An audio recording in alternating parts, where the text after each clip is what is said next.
네, 오늘은 창세기 6장 3절과 요한복음 14장 16절 함께 보도록 하겠습니다. 먼저 창세기 6장 3절입니다. 여호와께서 이르시되 나의 영이 영원히 사람과 함께하지 아니하리니 이는 그들이 육신이 됨이라. 그러나 그들의 날은 120년이 되리라 하시니라.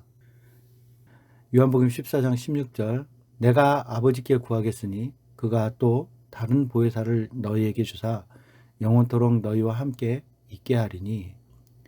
잠시 기도하겠습니다. 하나님, 오늘도 성령 하나님에 대해서 알아봅니다. 오늘 말씀을 들을 때에 예수 그리스도를 이해하고 하나님의 사역들을 이해할 수 있도록 성령 하나님께서 친히 가르쳐 주시옵소서. 예수 그리스도의 이름으로 기도합니다. 아멘. 지난 시간에 우리가 그동안 들어온 부르심, 중생, 회개, 믿음, 칭의, 양자, 성화, 견인, 영화 같은 단어들이 구원에 귀속되어 이해되어야 한다는 것을 알게 되었을 것이라 생각됩니다. 이를 통해 우리의 신앙이 얼마나 본질적인 이해에서 벗어나 있는지에 대하여 최근의 이슈 중에 칭의와 성화를 중심으로 간략히 알아보았습니다. 이를 통해 아주 간단하게 우리 신앙을 점검하는 툴을 하나 손에 넣었다고 생각이 됩니다. 각별히 예수 그리스도 믿는 믿음과 성령의 내주하심을 중심으로 우리의 구원 과정 혹은 구원 서정을 이해하면 더욱 쉽게 이해하게 될 것이라 말씀드렸습니다. 복음을 좋은 소식으로 이해하고 있는 오늘날 예수 그리스도 믿는 믿음은 또 얼마나 이해하고 있을지도 의문입니다. 지난주에 언급한 것과 같이 많이 안다는 것과 공신력 있는 학위를 가졌다는 이유로 잘못된 신앙을 신자들에게 알아야 한다고 가르치는 것은 그 권위로부터 오는 강압함으로 인해 또 다른 폭력이 될 수 있다는 것을 가르치는 자들이 기억해야 할 것입니다.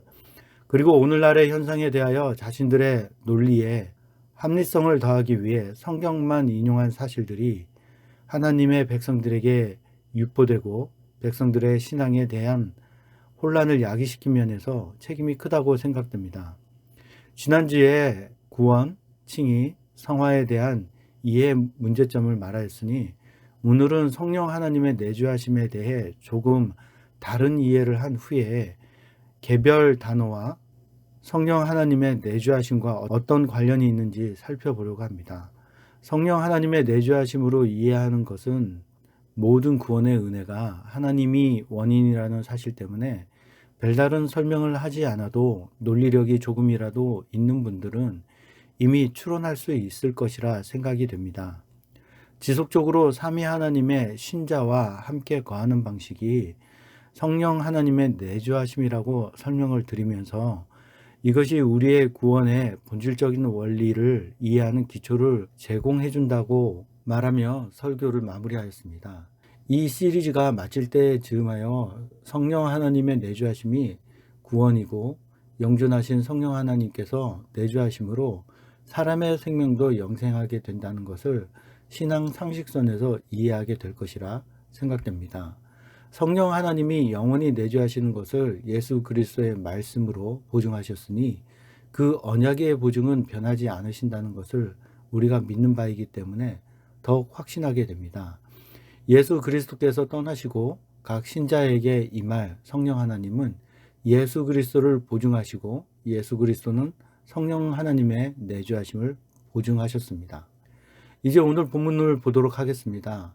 오늘 본문 창세기 6장과 요한복음 14장은 성령 하나님에 대한 그 의미의 구조상 성경 전체의 양쪽 축을 이루고 있습니다. 요한복음 14장에서 시작된 보혜사 성령 하나님께서 영원히 신자에게 거하심을 약속하심을 선언하고 있다면 창세기 6장에서는 성령 하나님이 영원히 사람에게 거하지 않겠다고 선언하고 있습니다. 선언하고 있다는 표현이 무리가 있을 수 있으나 확실하게 변하지 않는 약속으로 말씀하신다는 면에서 선언적이라는 표현을 사용하도록 하겠습니다. 창세기 6장 3절, 요한복음 14장 16절 제가 읽겠습니다. 여호와께서 이르시되 나의 영이 영원히 사람과 함께하지 아니하리니 이는 그들이 육신이 됨이라. 그러나 그들의 날은 120년이 되리라 하시니라. 요한복음 14장 16절 내가 아버지께 구하겠으니 그가 또 다른 보혜사를 너희에게 주사 영원토록 너희와 함께 있게 하리니. 조금 세밀하게 살필 부분이 있습니다. 첫째로 볼 것은 영원토록 거하다라는 문장입니다. 창세기 6장 3절에 대한 70인역에서는 메 카타메인의 토 푸뉴마 모라고 표현되었습니다. 이것을 번역하면 한글 번역보다 좀 더 명확하게 다가오는데요. 나의 그 영이 영원히 사람에게 혹은 사람 안에 거하지 않는다 라고 말씀하고 있습니다.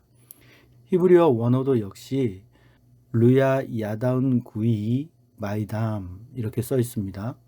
번역하면 나 하나님의 영이 사람에게 영원히 거하지 않는다로 번역할 수 있습니다. 본문은 선명하게 거하지 않는다로 명시하고 있습니다. 세 단어에 주목하게 됩니다. 영원히, 거하다, 사람에게, 요 세 단어입니다. 이렇게 놓고 보면 요한복음 14장 16절과 부정사 하나로 완전한 반대되는 의미를 이루고 있다는 것을 알게 됩니다. 그리고 이것이 성령 하나님의 내주하심을 의미한다는 것도 이해하게 됩니다.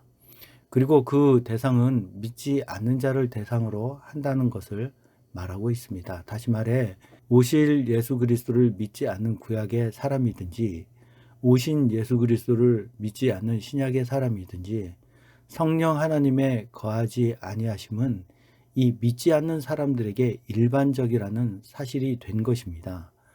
또 하나 살필 것은 하나님의 영 혹은 하나님의 성령, 거룩한 영, 한글로 성령이라고 표현되어 있어서 전혀 다른 단어 같지만 성령은 거룩한 하나님의 영의 한문 표현을 음역한 것입니다. 우리가 하나님은 거룩하시다는 것을 알고 있습니다. 그렇기 때문에 하나님의 영이라는 표현은 보다 명확하게는 완전하신 하나님의 거룩한 영을 의미하는 것입니다. 즉 성령 하나님을 의미하는 것입니다. 여호와 하나님의 영, 히브리어로는 두하라고 되어 있는데요. 이것은 히브리어로 여호와 하나님의 영이라고 구별되어 사용된 단어입니다. 구별되어 사용되었다는 것을 좀 명심할 필요가 있을 것 같습니다. 왜냐하면 여호와 하나님의 호흡으로도 해석이 가능하게 되기 때문입니다. 이러한 의미 때문에 더욱 성령 하나님은 하나님으로부터 나오신다고 표현하는 것입니다. 신학적 용어로 하나님으로부터 출래하신다고 표현합니다. 또 하나 하나님의 하시는 사역의 비밀에 대한 것이 있는데 하나님의 하시는 모든 것은 실체가 됩니다. 이것이 피조물과 창조물의 현격한 차이입니다. 피조물로부터 나오는 것은 실체가 되지 못하지만 하나님으로부터 나오는 것은 실체가 됩니다. 자녀를 낳음으로 하나의 다른 인격적 개체를 이루는 것은 하나님의 창조의 신비입니다. 이것은 전적으로 성부 하나님의 본체로부터 성자 하나님의 나심에 대해 조금이라도 이해할 수 있도록 하는 하나님의 섭리가 그 안에 담겨 있는 것입니다. 이것은 어디까지나 신앙 상식으로 알고 계셨으면 하는 내용입니다. 이제 요한복음 14장 16절에 영원토록 함께 하심에 대한 이해를 해보겠습니다. 앞에서 이미 보혜사는 파라클레이토스라고 부르고 성령 하나님의 별칭이라는 것을 설명을 드렸습니다. 그리고 다른 보혜사라고 말씀하시므로 첫 보혜사가 예수 그리스도이심도 말씀드렸습니다. 그리고 영원히 거하심도 말씀드렸기 때문에 이번에는 대상에 대하여 살펴보아야 할 것이라 생각이 됩니다. 첫 보혜사 예수 그리스도는 제자들과 함께 하셨습니다. 그러니까 예수 그리스도와 제자들의 행적으로 보았을 때 거하신다는 것은 함께 사는 것을 의미하는 것입니다. 그리고 성령 하나님께서 성도에게 거하심도 역시 함께 사는 것을 의미하는 것입니다. 반복적으로 강조하는 것과 같이 성령 하나님의 내주하시는 것은 결국 삼위 하나님이 신자와 함께 사는 것을 말하는 것입니다. 이제 본문으로 돌아와 이 성령 하나님의 내주하심은 바로 신자들을 대상으로 한다는 것을 말하려고 합니다. 미리 하나 더 말씀드려 놓겠습니다. 신자들을 대상으로 한다는 것 때문에 이렇게 생각할 수 있을 것 같습니다. 제자들은 성령 내주하시기까지 믿지 않았다는 것이 아니냐, 혹은 성령이 임하는 것이 믿은 후에 일정 기간 후에 있는 일이 아니었느냐 질문할 수 있을 것 같습니다. 이 두 질문은 숱한 기독교 신자들에게 신앙에 많은 오해를 불러일으키는 원인이기 때문에 설명하고 넘어가려고 합니다. 우리의 믿음은 예수 그리스도 믿는 믿음입니다. 예수 그리스도께서 제자들을 찾아 부르셔서 제자가 되었습니다. 이때 육신을 입으신 하나님께서 제자들과 먼저 있었다는 것을 기억해야 합니다. 이미 요한복음이 보혜사라는 별칭을 사용하므로 예수 그리스도께서 신자와 거하는 방식에서 성령 하나님을 통해 신자들과 거하는 방식으로 변경되었다는 것을 알 수 있습니다. 당시 제자들은 이미 보혜사와 함께하는 방식으로 하나님과 함께 있었다는 것을 기억하면 위 두 문제에 대한 답변이 될 것이라 생각됩니다.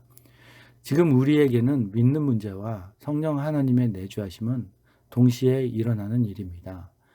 이러한 표현은 가능할 것 같습니다. 믿지 않고 교회 다니다가 예수 그리스도를 믿는 일이 벌어졌을 때 성령 하나님이 내주하신 것이다는 것은 가능한 표현이 될 수 있을 것이라 생각이 됩니다. 이 말은 교회 다닌다고 모두 예수 그리스도를 믿는 것이 아니라는 의미도 되는 것입니다. 교회가 믿는 신자들을 의미하지만 교회라는 장소에 반드시 믿는 신자들만 모이는 것은 아니라는 것입니다. 이제 노아에 대해서 살펴보겠습니다. 노아는 여호와 하나님과 함께 거하였다고 나옵니다. 창세기 6장 8절에서 9절을 읽어보면 그러나 노아는 여호와께 은혜를 입었더라. 이것이 노아의 족본이라. 노아는 의인이요 당대의 완전한 자라. 그는 하나님과 동행하였으며 노아는 여호와 하나님께 은혜를 입었습니다. 그 은혜 입은 내용의 첫 줄에 하나님의 동행이 나옵니다. 이것은 번역이 잘 되었다고 생각됩니다. 그러나 이 함께 걷는 의미의 동행은 하나님과 함께 거함을 의미하는 것입니다.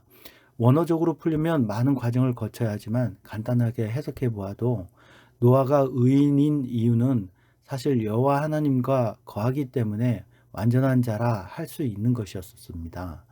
창세기 6장의 흐름상 하나님과 거하지 않는데 의인이라고 부를 이유가 전혀 없는 것입니다. 아직도 노아가 의로운 사람이기 때문에 하나님으로부터 칭찬을 받았다고 생각한다면 아직도 4절에 하나님의 아들들과 사람의 딸들이 태어난 용사들의 수준에서 머물고 있는 것입니다. 원어에 에드 하 엘로임이라고 하며 엘로임과 함께로 나옵니다.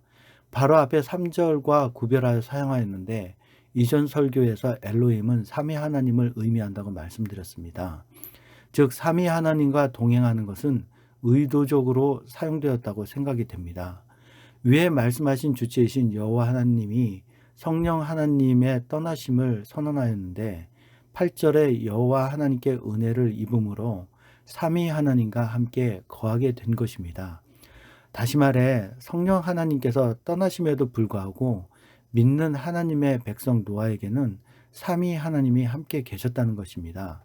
구약에서도 여호와 하나님께 은혜를 입음으로 삼위 하나님과 함께 거하는 것이 가능했던 것과 같습니다. 신약에서도 예수 그리스도의 제자들이 예수 그리스도와 함께 거함으로 삼위 하나님과 함께 거하는 것이 가능한 것과 같은 이치입니다. 지금의 하나님의 백성이 아닌 사람들에게는 완전하게 하나님을 알 수 있는 방법이 차단된 상태이지만 노아의 시대 전에는 하나님을 알고 있음에도 불구하고 고의적으로 하나님을 무시했다는 것을 의미하는 것입니다. 저의 견해는 창세기 6장에 오기까지 사람들에게 성령 하나님이 계속적으로 하나님에 대하여 증거하였다고 보이는 부분들이 있기 때문입니다. 아담이 죄지음으로 아담에게서 떠나셨을 것 같은데도 아담을 찾아와서 대화하시는 것, 그리고 가인이 아벨을 죽이는 과정에서 지속적으로 대화하고 있다는 것 같은 것들입니다. 가인의 경우에는 에덴 동쪽 놋 땅에 거주하게 하십니다. 사실 에덴은 하나님의 예배의 초소입니다. 그렇기 때문에 가인을 단순하게 계보적 악의 축으로 보거나 완전한 불신앙의 계보로 보는 것은 다시 생각해 봐야 할 요소가 있습니다.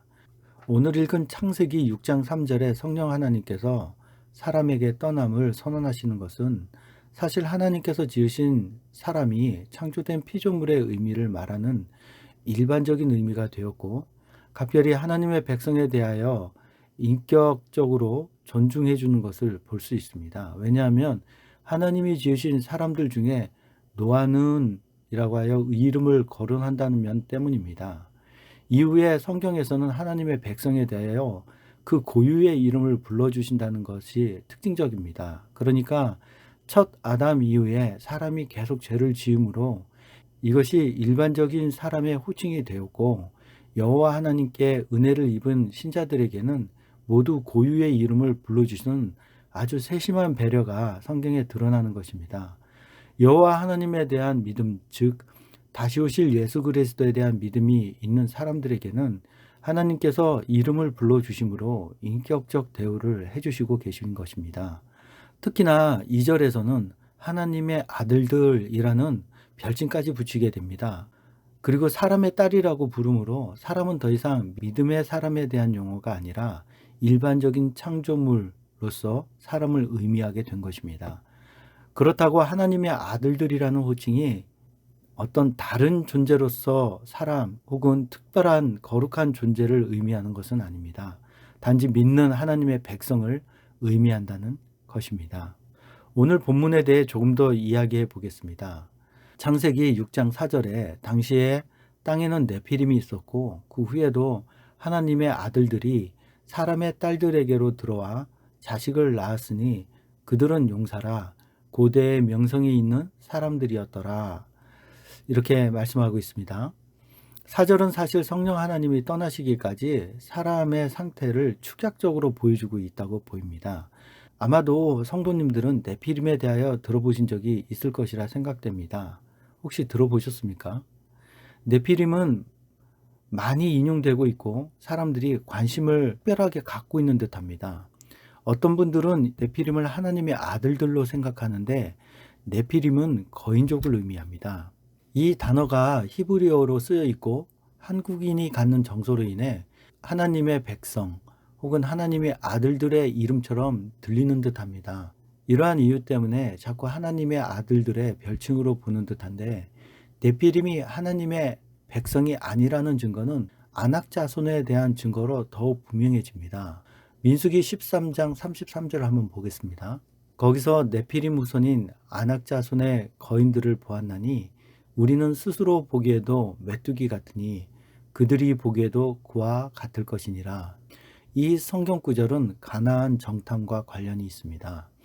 네피림의 후손인 아낙 자손이 하나님의 백성들과 구별되어 사용되어 있었고 더욱이 네모라야 하는 가나안 땅의 거주민이라는 사실로 더욱 명확해집니다.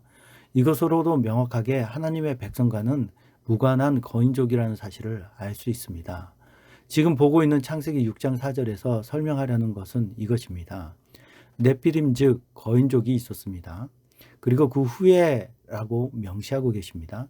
하나님의 아들들과 사람의 딸들과 사이에서 태어난 사람들은 용사라고 불리는 사람들이었습니다. 다시 이들을 용사요 명성 있는 사람이라고 두 번 말함으로 이들의 존재를 강조합니다. 용사라는 의미도 강한 이미지이고 명성이 있는 이미지이지만 명성이라는 말을 더함으로 얼마나 유명한 사람인지를 알 수 있습니다. 네피림과 이 유명한 용사 사이에 공통점이 있는데 그것은 아주 특별한 사람들이라는 것입니다. 하나는 거인족으로 다른 하나는 용사로서 명성으로 대체적으로 이렇다는 이야기는 이들이 모두 직간접적으로 지도자의 위치에 있다는 이야기일 것입니다. 오늘날의 힘의 원리로 생각해 보면 결국 이들은 강력한 전투력을 가지고 있었다는 것이고 전쟁의 결과들이 일관되듯이 일반적인 사람들이 고통에 씨름하고 있었을 것입니다. 힘 있는 사람들에게서 도덕적이거나 의로운 사람을 찾기가 정말 힘들지 않습니까? 하나님의 아들들의 후예들이 네피림과 전투를 했을 수도 있고 네피림과 그 후에 나타난 하나님의 아들들의 자녀들이 폭정을 행했을 수도 있습니다. 5절에서 증명하는 것은 사람이라고 통칭되는 모든 이들이 하나님이 쓸어버려야 할 정도로 부패했다는 것입니다. 다시 말해 성령 하나님이 거하심으로는 해결할 수 없는 죄악들을 저지르고 있었다는 것입니다. 성령 하나님이 계신데 왜 이렇게 되느냐? 그 책임을 하나님께 돌릴 수 있을 것이라 생각이 됩니다.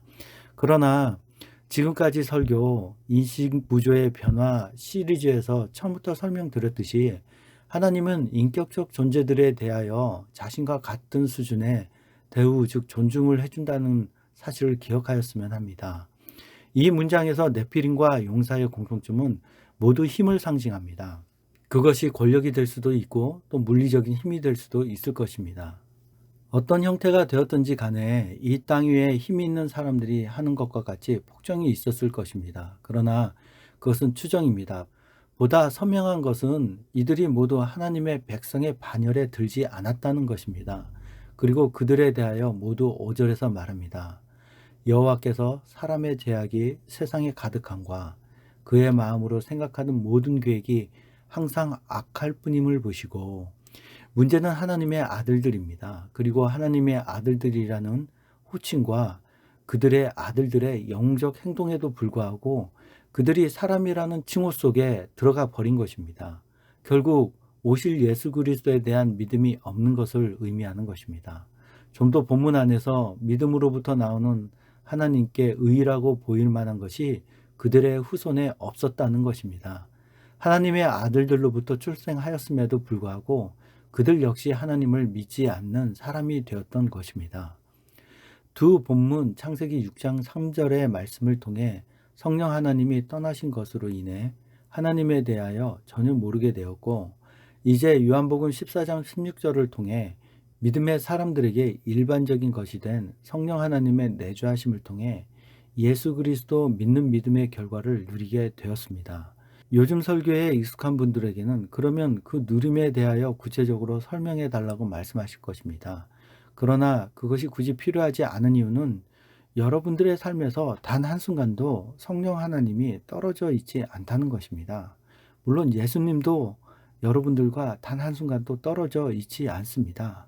다시 말해 삼위 하나님께서 여러분들과 떨어져 있지 않습니다. 모든 하나님의 백성에게, 그리고 여러분들의 모든 상황에 매 순간순간에 그리고 영원히 함께 거하시며 여러분들을 위해 친히 기도하고 계신 분이 성령 하나님이시기 때문입니다. 단지 우리에게 필요한 것은 우리가 죄에 찌든 세상에 살기 때문에 문화, 서적, 영화, 영상물, 사상, 철학의 모든 정보가 하나님 없음을 근거로 작성되어 있는 것입니다. 매일매일 매 순간 우리의 주변의 상황은 거의 우리의 지성에 폭행을 가하고 있다고 생각됩니다. 그리고 우리의 본성이 하나님을 거절하는 것에 익숙하고 늘 하나님이 없다고 생각하는 망각 속에 사는 것을 편하게 생각하기 때문에 하나님께서 함께 하신다는 것을 매 주일 설교를 통해 확인하고 희미해지는 믿음을 다시 선명하게 가다듬는 일을 하시면 되는 것입니다. 오늘도 여러분들과 함께하는 성령 하나님으로 인해 예수 그리스도와 동행하는 것에서 오는 그 평안함과 행복함을 마음껏 누리시기를 소망합니다. 함께 기도하겠습니다. 하나님, 우리가 하나님 계시지 않는 것 같은 망각에 살지 않게, 우리의 지성이 흐려지지 않게 더 자세하게 가르쳐 주시옵소서. 우리가 주님 주시는 평안과 행복을 마음껏 누리기 원합니다. 예수 그리스도의 이름으로 기도합니다. 아멘.